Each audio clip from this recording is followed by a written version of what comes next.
हर हर महादेव। काल हर दुखर दारिधर कष्टर हर हर महादेव। श्री शिवाय नमस्तुभ्यम, श्री शिवाय नमस्तुभ्यम, श्री शिवाय नमस्तुभ्यम, श्री शिवाय नमस्तुभ्यम, श्री शिवाय नमस्तुभ्यम। आज दिनांक 1 सितंबर 2024, दिन रविवार, और आज मासिक शिवरात्रि भी है। सभी को नमन करते हुए मासिक शिवरात्रि की बधाई। और मेरे भोले बाबा की कृपा से हम लोग स्कंद महापुराण का अद्भुत कथा श्रवण कर रहे हैं।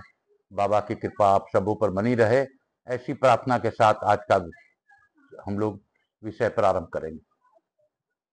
मैं प्रथम पूज्य देव गणपति गणेश जी महाराज का आह्वान करता हूं, उनसे प्रार्थना करता हूं इस कथा स्थल पर पधार कर आवाज समझ देवी देवताओं को आने का मार्ग दें। मैं अपने भोलेनाथ मैया पार्वती से भी मनन करते हुए अनुरोध करता हूं कि आप इस कथा स्थल पर पधार कर गौर बिंदोरा का आसन ग्रहण करें और इस कथा का श्रवण कर हम सभी लोगों को आशीर्वाद प्रदान करें। मैं अपने गणपति गणेश जी महाराज से अनुरोध करता हूं, आवाज समझ देवी देवताओं को आने का मार्ग दें और हमारी भाषा उन तक पहुंचाकर उनसे हमें आशीर्वाद दिलाने का कष्ट प्रदान करें। मैं यहाँ के स्थान देवता, वास्तु देवता, ग्राम देवता, इस रायपुर क्षेत्र के समस्त देवी देवता तथा रामायण क्षेत्र के सभी देवी देवताओं को प्रणाम करते हुए आह्वान करता हूं, उनसे प्रार्थना करता हूं इस कथा स्थल पर पधार कर इस कथा का श्रवण कर हमें आशीर्वाद प्रदान करें। मैं अपने कार्तिक कुमार, स्कंद कुमार जी से भी अनुरोध करता हूं कि इस कथा स्थल पर पधार कर आशीर्वाद प्रदान करें। मैं समस्त देवी देवताओं से प्रार्थना करते हुए अपने कुलदेवी के सरस्वती माता तथा अपने श्रोताओं के ऑफलाइन ऑनलाइन जो भी इस कथा का श्रवण कर रहे हैं सबको के कुल देवता कुल देवी को भी आह्वान करता हूं तथा उनसे प्रार्थना करता हूं कि आप इस कथा का श्रवण कर सभी पर अपनी अखंड कृपा बनाए रखें। मैं अपने पितरों को नमन करते हुए मैं आकाश राजगढ़िया बंसल गोत्रोत्पन्न हम उमा शंकर नारायण देवी कांता राजगढ़िया पुत्र आचार्य संगीत कृष्ण जी महाराज सांवरिया बाबा वृंदावन वाले मेरे महामंडलेश्वर मेरे गुरु, उन गुरु आज्ञा लेकर इस कथा को प्रारंभ करता हूं और पंडित प्रदीप जी मिश्रा को धन्यवाद देता हूं। आप सबों को वंदन करते हुए मैं प्रथम पूज्य देव गणपति गणेश जी का मनन करते हुए हनुमान जी महाराज का प्रार्थना करते हुए सबके शरणागत वत्सल होते हुए मैं अपने लड्डू गोपाल जी के भी शरणागत वत्सल होते हुए जगन्नाथ जी के क्षेत्र में जगन्नाथ जी की कृपा प्राप्त कर उनसे भी प्रार्थना करता हूं कि पुरुषोत्तम क्षेत्र का इस अद्भुत कथा का श्रवण कर लें, सुन लें और सुना दें और अपनी अखंड कृपा सभी पर बनाए रखें। काल हर दुखर दारिधर कष्टरा हर हर महादेव। शंभु शंभु शंभु शंभु शंभु शंभो शंभो शंभु निशंभो शंभो शंभो। कल हम लोगों ने काशी विश्वनाथ की दया से, जगन्नाथ जी की दया से कल हम लोगों ने बहुत ही अद्भुत कथा सुनी कि किस प्रकार क्या स्वभाव होता है जगन्नाथ के भक्तों का, जो भगवान नरसिंह के चरणों के चिंतन से विरक्त रहते हैं। उन मलिन मनुष्यों को दूर से भी त्याग ही देना चाहिए। जो भगवान के चरित्र से भी दूर रहते हैं उनको त्याग कर देना चाहिए। इतनी बड़ी बात मेरे इस स्कंद महापुराण में बताई गई है। जेमिनी जी कहते हैं ब्रह्मपुत्र, आज की कथा हम लोग प्रारंभ करते हुए मैं काशी काशी शिव काशी मोक्ष नगरी काशी कीजिए। जेमिनी जी कहते हैं ब्रह्मपुत्र देवऋषि नारद से इस प्रकार उत्तम भक्ति का वर्णन सुनकर राजा इंद्रदुम्न बहुत प्रसन्न हुए और इस प्रकार बोले, भगवान विद्वान पुरुषों ने मुझे बताया था कि साधु पुरुषों का संग संसार रूपी रोग का नाशन करने वाला है। ऐसा साधु संग मुझे इसी समय प्राप्त हुआ है। आपके संग से मेरी अज्ञानमय अंधकार का नाश हो गया, क्योंकि मेरे चित्त इस समय नील माधव की पूजा करने के लिए अत्यंत उतावला हो रहा है। अतः हम और आप दोनों ही रथ पर बैठकर चलें और भगवान नील माधव का दर्शन करें। यदि आपके मुख से पुरुषोत्तम क्षेत्र के तीर्थों का ज्ञान प्राप्त कर सकूं तो पहले के कहे हुए महात्माओं के वचन भी सफल हो जाएं। नारद जी ने कहा, राजन यह तो बड़े हर्ष की बात है कि मैं तुम्हें पुरुषोत्तम क्षेत्र और वहां के तीर्थों के दर्शन कराऊंगा। उस तीर्थ में जो शक्तियां और शिव आदि हैं उन्हें भी दिखाऊंगा। इस क्षेत्र के महात्म का भी परिचय दूंगा। तुम यहाँ वहां भक्तों को आत्मसमर्पण करने वाले देवेश्वर भगवान जगन्नाथ का साक्षात दर्शन करोगे। इस प्रकार वार्तालाप करके दोनों ही ने प्रसन्नतापूर्वक दिन का कृत्य समाप्त किया।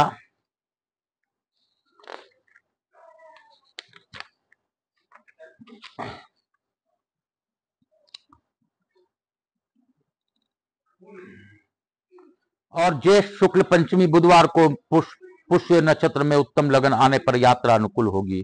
ऐसा निर्णय करके उन दोनों ने रात के समय एक ही स्थान पर शयन किया।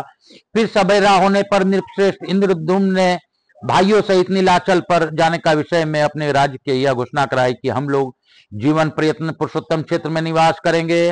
राजा लोग अपनी रानियां, मंत्रियों तथा परिकरों समेत रथ, हाथी, घोड़ा, खजाना और पैदल हाथी साथ लेकर वहां चले। इस प्रकार आज्ञा देकर राजा इंद्रद्युम्न अपने आगे खड़े हुए नारद मुनि की परिक्रमा करके छड़ीदार सिपाहियों से घिरे हुए मध्य द्वार पर आए। उनके आगे आगे अग्निहोत्र की अग्नि ले जाई जा रही थी। वहां उन्होंने अपने दाहिनी और ब्राह्मणों को खड़े हुए देखा जो मंगल सूक्त का पाठ कर रहे थे। राजा ने भक्ति से विनीत होकर वस्त्र, आभूषण, माला, सुगंध और अनुलेपन के द्वारा उन ब्राह्मणों का पूजन किया। इसी समय एक ही साथ सैकड़ों शंख बज उठे। उनके साथ और भी बहुत से बाजों की तुमुल ध्वनि महाराज ने सुनी। तदंतर वे मंदिर में भगवान विष्णु का दर्शन करने के लिए गए, जिनका स्मरण करने से मनुष्य सब प्रकार के कल्याण का भागी होता है। दिव्य सिंहासन पर बैठे हुए उन्हें भगवान विष्णु का दूर से दर्शन करके उन्होंने साष्टांग प्रणाम किया और उपनिषदों को दिव्य वाणी से उनकी स्तुति करके दुर्गा जी के चरणों में भी मस्तक झुकाया। तत्पश्चात उन दोनों देवताओं के परिक्रमा करके उन्हें पालकी में बिठाया और उनको आगे करके प्रस्थान किया। बाहर के दरवाजे पर पहुंचकर उन्होंने अपने रथ तैयार की देखा और परिक्रमा करके वे नारद जी के साथ उस पर रथ पर बैठे। इंद्रद्युम्न के रथ के दोनों ओर उनके अधीन राजाओं के अनेकों रथ शोभा पा रहे थे, जो नाना प्रकार के अस्त्र शस्त्रों से संयुक्त तथा ध्वजा पताकाओं से अलंकृत थे। उसी समय पूर्ववासी भी अपना अपना सामान लेकर तैयार हो गए और घोड़े, खच्चर तथा ऊंट आदि वाहनों को चढ़कर वहां से चल दिए। राजाओं की सैकड़ों रानियां आदि नपुंसक सिपाहियों से घिरी हुई अनेक प्रकार के सवारियों से पड़ चढ़कर राजभवन से बाहर निकली। बड़े बड़े राज्य अधिकारी तथा विशाल सैनिक भी उनके रक्षा में तत्पर थे। राजा के सामंत, मंत्री, सेवक, पुरोहित, ऋत्विक तथा राजा के व्यक्तिगत सेवक भी सब प्रकार के उपयोगी सामान साथ लेकर चले। कोष के संरक्षण में नियुक्त किए गए राज कर्मचारी सारा खजाना साथ लेकर सीधी प्रस्थित हुए। वे जो अवसर के अनुसार राज सेवा में उपस्थित होते थे, सामान बेचकर जीविका चलाने वाले सेठ, व्यापारी, माली आदि भी अपनी विक्रय की वस्तुएं लेकर राजा आज्ञा का पालन करते हुए चले। जिसके लिए जो मार्ग सीधा प्रतीत हुआ वह उसी के से गया। नीलाचल पर पहुंचने वाले कठिन से कठिन मार्ग के द्वारा भी लोगों ने यात्रा की। महाराज इंद्रद्युम्न समस्त पूर्ववासियों तथा हर्ष में भरी हुई चतुरंगनी सेना से घिरे हुए थे। जंगल का रास्ता जानने वाले पुरुष जो मार्ग बतलाते उसी से राजा आगे यात्रा करते थे। मार्ग की दोनों ओर आने वाले देशों और वनों को देखते हुए वे बड़े स्थिरता से यात्रा कर रहे थे। महानदी के तट पर जहां वृक्ष बहुत कम थे तथा पर्वतीय गुफाओं के कारण जो स्थान बहुत प्रसिद्ध था, वहां उन्होंने पराह काल का आवश्यक करके के लिए अपनी सेना का पड़ाव डाला। फिर अपने पुरोहित के साथ नदी के जल में उतरे और स्नान करके देवताओं तथा पितरों का तर्पण किया। तत्पश्चात विधि पूर्वक भगवान विष्णु की पूजा करके नारद जी के साथ बैठकर भोजन किया। जब सूर्य अस्ताचल के शिखर पर पहुंचे तब सायकाल की उपासना पूरी करके राजा सभा में बैठे। उसी समय उन्होंने श्रेष्ठ वैष्णवों का चंदन माला और तांबूलों से पूजन किया। तदंतर भगवान के सर्व पापहारी चरित का श्रवण करने के लिए सिंहासन पर बैठे हुए मुनिवर नारद जी के राजा इस प्रकार कहा, भगवान आप वेद और वेदांगों की निधि हैं, भगवान के प्रिय भक्त हैं। यदि मुझ पर आपकी कृपा हो तो भगवान विष्णु की लीला कथा रूपी सुधा से मेरी मलिन अंतकरण को शुद्ध कर दीजिए। देव ऋषि नारद तथा राजा इंद्रद्युम्न में इस प्रकार की बात चल ही रही थी कि द्वारपाल ने समीप आकर सूचना दी, महाराज उत्कल देश के राजा आपके द्वार पर उपस्थित हैं और श्रीमान के चरणार बिंदों के दर्शन करना चाहते हैं। राजा बोले, श्रीमान ओड़ नरेश को सीधे भीतर ले आओ, उनका दर्शन करके हम सब लोग पाप रहित हो जाएंगे। महाराज का यह वचन सुनकर द्वारपाल ने सीधी राजसभा में उत्कल नरेश को प्रवेश कराया। अपने वैष्णव मंत्रियों के साथ राजा राजसभा में प्रवेश करके और देश के राजा ने इंद्रद्युम्न के वंदनीय चरणों को सादर नमस्कार किया।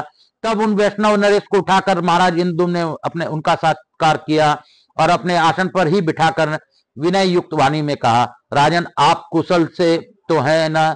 ओलू पत्ते नीलाचल शिखर निवासी भगवान माधव तो वहां विजय पूर्वक विराज रहे हैं न? क्या आपकी निर्मल बुद्धि भगवान के चरणारविंदों में लगती है? समस्त प्राणियों के समान चित्त रखने वाले आपके मन भगवान में अनुरक्त तो है न? तब उत्कल नरेश ने हाथ जोड़कर नम्रता पूर्वक कहा, स्वामिन आपके चरणों की कृपा से मेरे लिए सर्वत्र कुशल है। दक्षिण समुद्र के तट पर जंगलों से घिरा हुआ नीलाचल विद्यमान है, किंतु वहां लोगों का आना जाना नहीं है।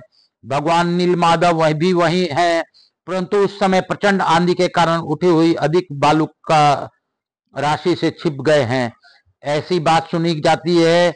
इसलिए मेरे राज्य में भी अकाल और मृत्यु भय बढ़ गया है, परंतु अब आप पधारे हैं तो सर्वत कुशल ही होगा।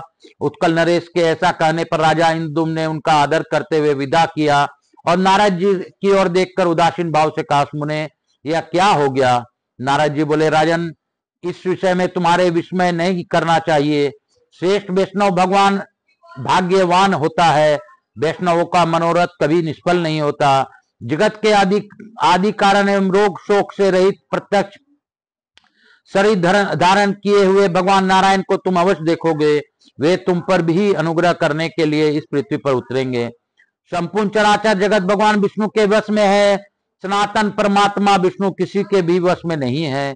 वे भगवान भक्त वत्सल है, अतः केवल भक्ति के वश में रहते हैं। भगवान विष्णु की भक्ति ही धर्म अर्थ काम और मोक्ष रूपी चारों पुरुषार्थों की जड़ है। वह भक्ति के भगवान को वश में करने का उपाय है।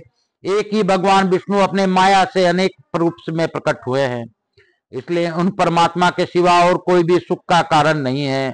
राजेंद्र तुम ब्रह्मा जी की संतान परंपरा के 5वें पुरुष हो, साथ ही श्रेष्ठ वैष्णव हो।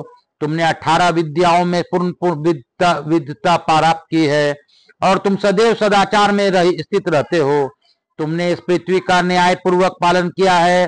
विशेषतः तुम ब्राह्मणों के पूजक हो, अतः पुरुषोत्तम क्षेत्र में इन चर्म छजुओं से भगवान पुरुषोत्तम का दर्शन तुम्हें अवश्य प्राप्त होगा। तुम्हारे इस कार्य में स्वयं ब्रह्मा जी ने मुझे नियुक्त किया है। पुरुषोत्तम क्षेत्र में चलने पर वह सब बात मैं तुम्हें बतलाऊंगा। इस समय रात का 3रा पहर चल रहा है। इन सबों राजाओं को अपने अपने डेरे से जाने की आज्ञा दो और तुम भी आराम करो।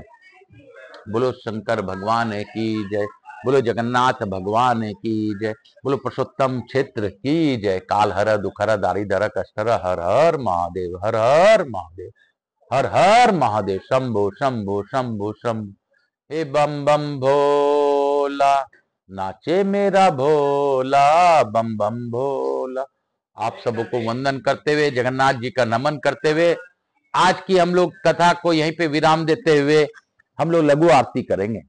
बाबा भोलेनाथ की दया है कि हम लोगों को यह कथा सुनने और समझने का मौका बाबा दे रहे हैं। नहीं तो हमारी आपकी क्षमता क्या है कि हम लोग कथा सुन सकें, देख सकें और आनंद पा सकें। आप भोलेनाथ की दया से हम लोग जो भी करेंगे अच्छे ही करेंगे और बाबा जो हम लोग से करवाएंगे अच्छा ही करवाएंगे। बाबा भोलेनाथ सबका कृपा करें, जगन्नाथ जी के रूप में, कभी विश्वनाथ के रूप में। यही प्रार्थना के साथ हम लोग आज लघु आरती करते हुए आज की कथा को यहीं पे विराम देंगे। बम बम भोला, बोल बम का नारा है, बाबा एक सहारा। बोलो बम कपूर गौरम करुणावतारम, संसार सारम भुजगेंद्र हारम, सदा वसंतम हृदयारविंदे, भवम भवानी सहितम नमामि।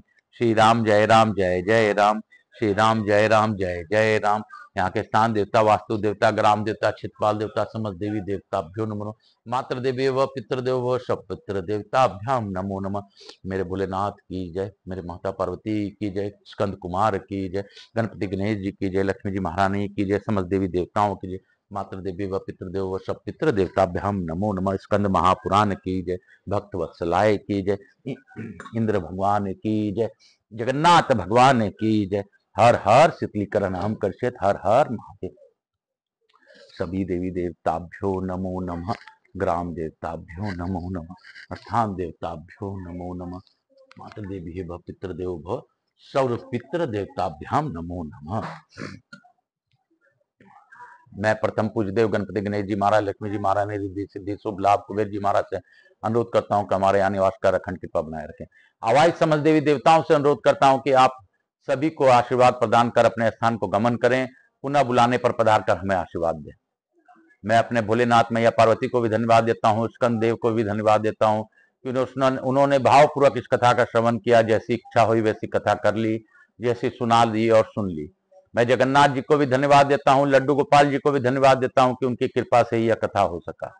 मैं आप सबों को वंदन करते हुए, पुनः नमन करते हुए बाबा से प्रार्थना करता हूँ, हे बाबा सबकी रक्षा करें, सब पर अपनी कृपा करें। जो इस कथा का ऑनलाइन श्रवण करें उन पर कृपा करें, जो इस कथा को सब्सक्राइब करें उस पर विशेष कृपा करें। आकाश राजगरिया यूट्यूब चैनल को ज्यादा से ज्यादा लोगों तक पहुंचाकर सबका कष्ट हरण करने में मुझे सहायता कीजिए। काल हरा दुख हरा दारी धरा कष्ट हरा, हर हर महादेव, हर हर महादेव, हर हर महादेव, शंभु शंभु।